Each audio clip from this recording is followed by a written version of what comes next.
Hey everybody, Travis back with another strategic thought for the day. It's the beginning of the week, so I'll keep this one somewhat brief, but with the environment we're all living in, I wanted to at least address it. I've done a lot of crisis communications in my career, and part of the reason I really enjoy it is because every situation is different. A crisis forces you to think on your feet and get creative because it's likely not something that you faced before. Every crisis has its own challenge, and it also has its own solution, but trust me, there's always a solution. Now, I typically don't get into politics with these blogs, and I definitely don't want to do that today, but this topic will inherently have some political implications. I'm sure most of you have heard about the issues and the allegations facing U.S. Representative from Florida, Matt Gaetz. And if you haven't, I'll put a link in the blog here.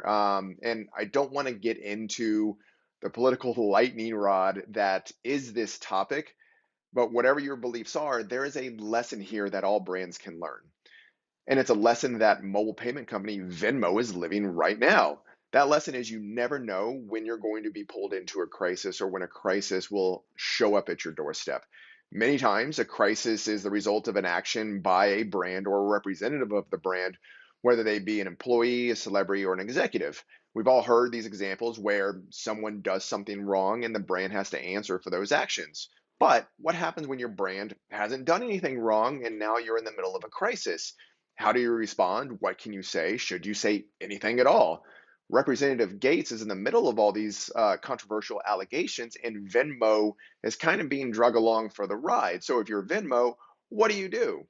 If you look, most of the negative headlines include Venmo in them. So is this having an effect on the Venmo brand? Or since Venmo is owned by PayPal, is PayPal obligated to step up and make a statement or support Venmo? Honestly, only time will tell if this has an effect on the Venmo brand or the PayPal brand. And luckily, so far, they haven't been called out for the actions of one Venmo user, but brands are often called out for the actions of their customers. So they absolutely need to be prepared. Now, what it appears that they've done is doubled down on their brand voice across their platforms, which seems to be working pretty well. Venmo has a really solid social media presence. In fact, their social media channels are fairly entertaining. So if you haven't checked them out, make sure you do that. But they seem to be focusing on what they know their audiences want, which appears to be entertaining content related to a somewhat controversial topic, which is money. But in case you're not Venmo and you find yourself in a crisis that isn't your fault, I wanted to give you 5 quick tips for managing that kind of situation. First, reinforce your brand with appropriate content. Just because you're in the middle of a potential crisis doesn't mean you need a knee jerk reaction to change the content strategy for your channels. You put a lot of work into that strategy. So when you can, keep reinforcing the strategy and your brand with appropriate content that meets audience expectations at that time. And at that time is an important part because point two, or tip two, is listen to your audiences. Make sure you're listening and engaging with your audiences. Certainly, you should be doing it all the time, but particularly as you start to enter into a crisis or what could become a crisis. They will tell you if there's a need to address a specific topic or provide a statement on an issue. Having social listening tools is a bonus, but at a minimum, you need to make sure you have somebody who is consistently engaged across your channels and tuned in to your audiences and their chatter so you can recognize when you need to make a shift or when it's appropriate to make adjustments to your strategy and your content. Number three, I hope this goes without saying at this point, but be transparent. Now, to be clear, being transparent or conveying transparency doesn't mean telling everyone everything. It simply means operating in a manner that doesn't mislead your audiences. If you don't have an answer, it's okay to say that. I wrote a blog on the 5 W's of transparency a while back, so be sure to check that out. I'll put a link to it in this blog. Number four, communicate internally.